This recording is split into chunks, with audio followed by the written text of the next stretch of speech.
Assalamualaikum warahmatullahi wabarakatuh. Selamat pagi anak-anakku yang soleh dan soleha. Bertemu lagi dengan Bapak dalam pelajaran tematik. Alhamdulillah kita sudah masuk ke tema 5F subtema 2. Baik, pada pembelajaran 1 sebelum kita mulai, mari anak-anak kita membaca basmalah terlebih dahulu. Bismillahirrahmanirrahim.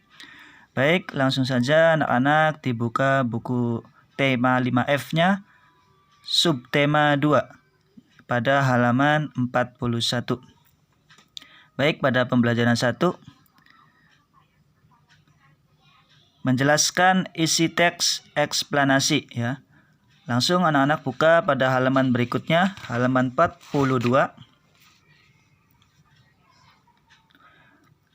Ketika anak-anak ingin membuat ringkasan ya, pertama-tama anak-anak harus tahu dulu judul artikel atau bacaannya. Jadi difokuskan pada judul artikel atau judul bacaannya ya. Setelah itu kemudian anak-anak bikin pertanyaan ya.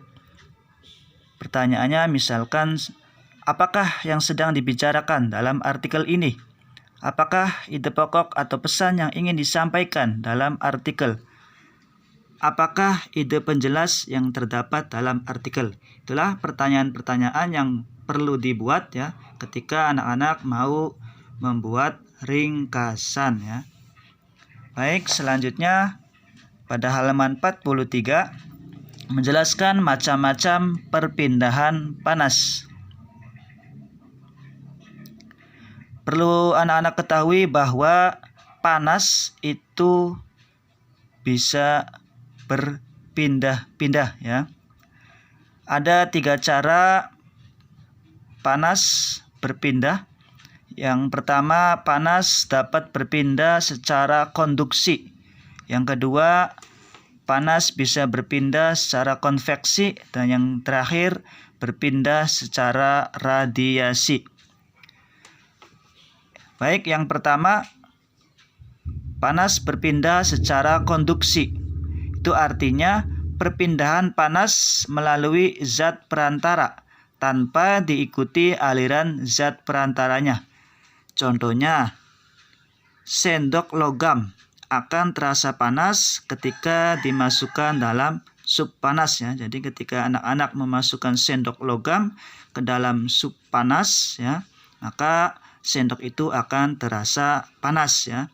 Peristiwa itu merupakan contoh dari perpindahan panas secara konduksi ya. Sedangkan perpindahan panas secara konveksi artinya perpindahan panas melalui zat perantara yang diikuti aliran zat perantaranya. Contohnya, air yang direbus dalam panci akan mendidih. Jadi ketika anak-anak merebus air ya dalam panci menggunakan kompor atau yang lainnya, maka air tersebut itu nanti akan mendidih ya. Itu adalah contoh dari perpindahan panas secara konveksi. Kemudian perpindahan panas yang terakhir yaitu dengan cara radiasi. Artinya perpindahan panas tanpa melalui zat perantara. Yaitu ketika tubuh kita ditekatkan di api unggun, maka tubuh kita akan terasa panas ya. Itu adalah contoh dari perpindahan panas secara radiasi. Baik, selanjutnya pada halaman 46 pembelajaran kedua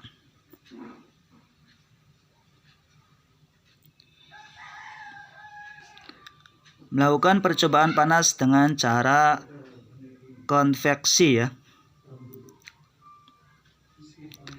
Perlu anak-anak ketahui bahwa panas itu merupakan suatu energi ya, di mana energi itu dapat berpindah dari suatu tempat ke tempat lain. Di samping energi itu bisa berpindah, energi juga bisa berubah bentuk ya, dari bentuk satu ke bentuk lain. Baik, selanjutnya pada halaman 48 menjelaskan pengertian pola lantai dalam tari kreasi daerah. Apa sih pola lantai itu? Pola lantai adalah garis imajiner yang dilalui penari saat melakukan gerak tari. Pola lantai itu memiliki dua pola dasar ya. Jadi pola lantai itu memiliki dua pola ya, dua pola dasar, yaitu yang pertama garis lurus dan yang kedua adalah lengkung. Kemudian dari dua pola dasar tadi ya, pola lantai yang ada dua pola dasar tadi, kemudian nanti dikembangkan. Dilihat pada halaman 49.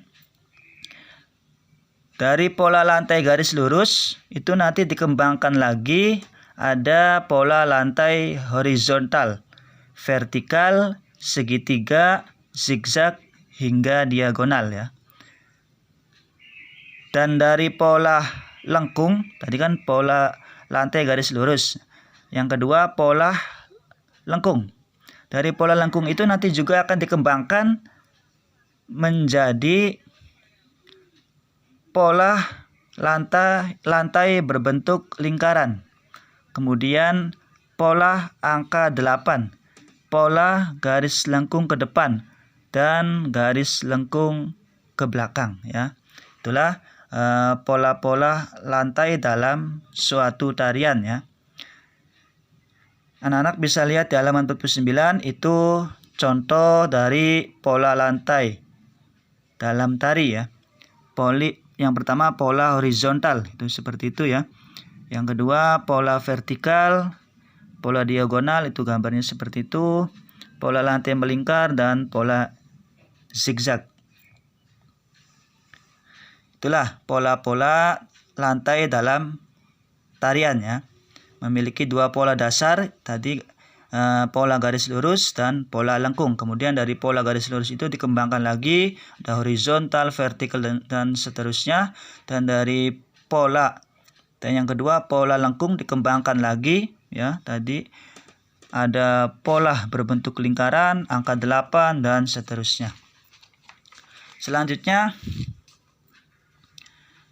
pada halaman 50 membuat ringkasan teks eksplanasi dari media cetak dengan menggunakan kalimat efektif.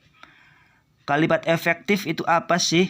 Ya, kalimat efektif itu kalimat yang terkesan langsung atau lugas dan tidak bertele-tele.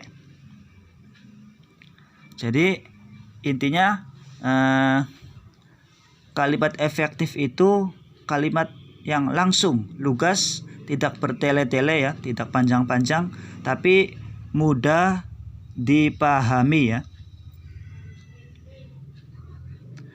Dan tidak menggunakan kata-kata yang tidak diperlukan. Jadi intinya kalau kalimat efektif itu singkat, padat ya, lugas, tidak bertele-tele tapi mudah dipahami ya. Untuk lebih jelasnya lihat contohnya di situ. Itu ada dua kalimat. Yang pertama, Dina meminum secangkir teh hangat saja. Yang kedua, Dina meminum secangkir teh hangat. Nah, dari dua kalimat itu kira-kira mana yang termasuk kalimat efektif? Ya, yang termasuk kalimat efektif yaitu yang kedua tadi ya, yaitu Dina meminum secangkir teh hangat. Itu contoh dari kalimat efektif. Kalau yang satunya itu bukan kalimat efektif. Dina meminum secangkir teh hangat saja ya. Karena kalimatnya itu tidak singkat ya, tidak langsung dan terlalu bertele-tele ya, terlalu panjang. Jadi yang termasuk kalimat efektif yaitu yang kedua tadi ya. Dina meminum secangkir teh hangat. Contoh yang kedua, suhu dan panas itu berbeda. Suhu dan panas memang memiliki perbedaan. Kira-kira mana yang termasuk kalimat efektif? Ya, kalimat yang pertama ya, yaitu suhu dan panas itu berbeda ya. Karena kalimat ini singkat ya, lugas dan tidak bertele-tele ya, dan mudah dipahami. Kalau kalimat yang kedua ini terlalu bertele-tele ya, seperti itu. Itulah contoh dari kalimat efektif ya, anak-anak. Baik, selanjutnya langsung dibuka halaman 54. Mengidentifikasi aktivitas masyarakat dalam upaya pembangunan ekonomi ya. Contoh aktivitas masyarakat dalam upaya pembangunan ekonomi, misalnya usaha bengkel sepeda, pangkas rambut, dan tokoh kelontong ya. Itulah contoh-contoh aktivitas masyarakat dalam upaya pembangunan ekonomi ya.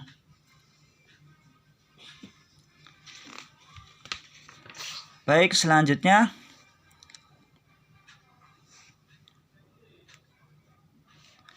pada halaman 57 langsung menjelaskan hak dan kewajiban sebagai warga masyarakat ya.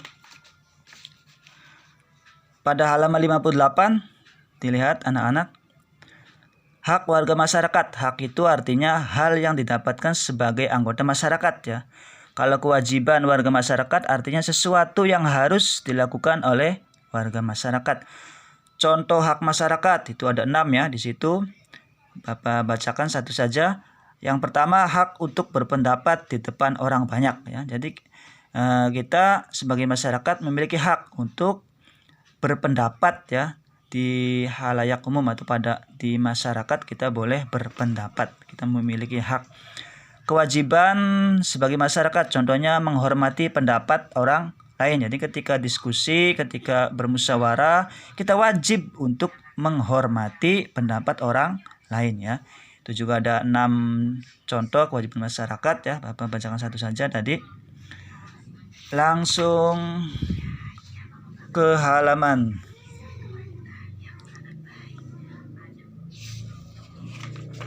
berikutnya. Mengidentifikasi aktivitas masyarakat dalam upaya pembangunan sosial budaya bisa dilihat pada halaman 63.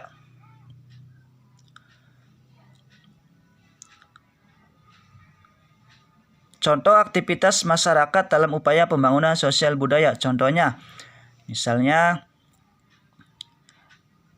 dulu ya, nenek moyang kita ketika mau menggunakan obat atau ketika sedang sakit atau apa, itu menggunakan obat-obat tradisional ya, yaitu dari tanaman-tanaman ya. Kemudian diolah sendiri dengan tradisional ya, tanpa menggunakan mesin atau campuran bahan kimia ya. Diolah sendiri kemudian digunakan untuk obat ya, atau lebih dikenal dengan istilah jamu ya kalau zaman dahulu. Nah, kalau sekarang kita bisa langsung memakan obat herbal ya, tanpa mengolah sendiri karena sudah diolah oleh pabrik ya, sudah menjadi obat herbal atau obat-obat yang diracik menggunakan bahan kimia ya. Itu ya, contoh aktivitas masyarakat dalam upaya pembangunan sosial dan budaya. Jadi dari zaman dahulu sampai sekarang itu berbeda ya. Kalau zaman dahulu tadi ketika sakit menggunakan obat-obat tradisional dengan diolah menggunakan alat-alat tradisional ya, tanpa menggunakan alat-alat yang canggih seperti sekarang. Seperti itu ya anak-anak, singkatnya seperti itu. Selanjutnya pada halaman 64 menjelaskan tanggung jawab sebagai warga masyarakat. Tanggung jawabnya di situ ada 6 tanggung jawab ya. Salah satunya pahami tugas dan kewajiban masing-masing ya.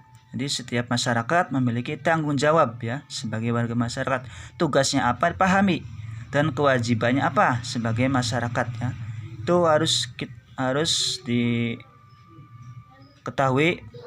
oleh warga masyarakat ya. Baik, selanjutnya pada halaman berikutnya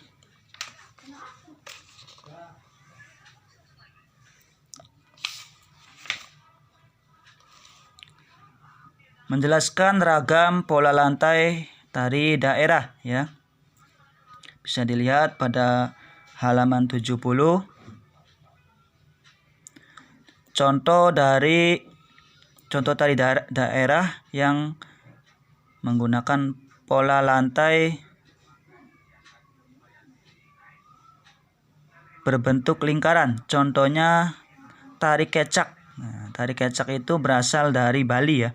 Tari kecak ini menggunakan pola lantai berbentuk lingkaran ya. Penarinya itu jumlahnya 50 sampai 150 ya. Jadi tari kecak dari Bali ini merupakan contoh tari daerah yang menggunakan pola lantai berbentuk lingkaran. Baik, sampai sini pembelajarannya anak-anak. Bagaimana? Bisa dipahami? Apakah ada pertanyaan?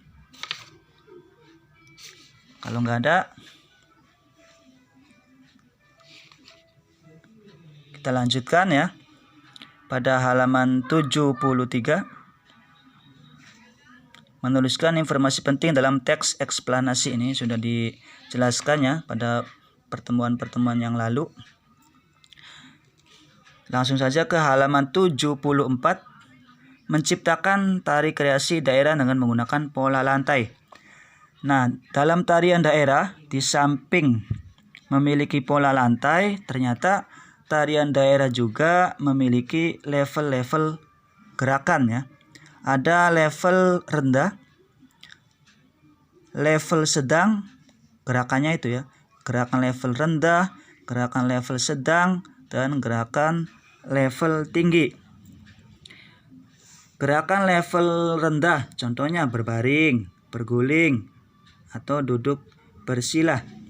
Sedangkan gerakan level sedang contohnya berlutut atau setengah jongkok dan berdiri. Yang terakhir gerakan level tinggi, yaitu contohnya melompat ya. Itulah gerakan-gerakan dalam tarian daerah ya. Ada 3, gerakan level rendah, gerakan level sedang, dan gerakan level tinggi ya. Baik, pembelajaran kita Bapak cukupkan sampai situ saja ya anak-anak. Semoga bisa dipahami oleh anak-anak. Untuk tugasnya yang pertama ya, carilah contoh perpindahan panas secara konduksi, konveksi, dan radiasi. Masing-masing satu contoh ya. Jadi tugas yang pertama, anak-anak mencari contoh perpindahan panas menggunakan konduksi, satu contoh. Konveksi, satu contoh. Radiasi, satu contoh. Itu tugas yang pertama. Tugas yang kedua, membuat 3 kalimat efektif ya. Tadi ya sudah dijelaskan tentang kalimat efektif. Anak-anak silakan membuat 3 kalimat efektif ya. Yang terakhir, tugas yang ketiga, carilah 3 contoh tari daerah yang menggunakan pola lantai berbentuk lingkaran ya. Jadi anak-anak, tugas yang ketiga yaitu mencari contoh tari daerah yang menggunakan pola lantai berbentuk lingkaran ya. Silakan dicari, contohnya 3 saja. Contoh tari daerah yang menggunakan pola lantai berbentuk lingkaran. Baik, itu ya, ada 3 tugas, silakan dikerjakan. Selamat mengerjakan, tetap semangat anak-anak ya. Tugas seperti biasa difoto kemudian dikirim ke Bapak lewat Japri paling lambat sampai jam 12 siang ya. Terima kasih, tetap semangat anak-anak. Bapak cukupkan. Sebelum Bapak tutup ya, Kita baca doa terlebih dahulu. Subhanakallahumma wa bihamdik asyhadu an la ilaha illa anta astaghfiruka wa atubu ilaik. Wallahul muwaffiq ila aqwamit thoriq. Wassalamualaikum warahmatullahi wabarakatuh.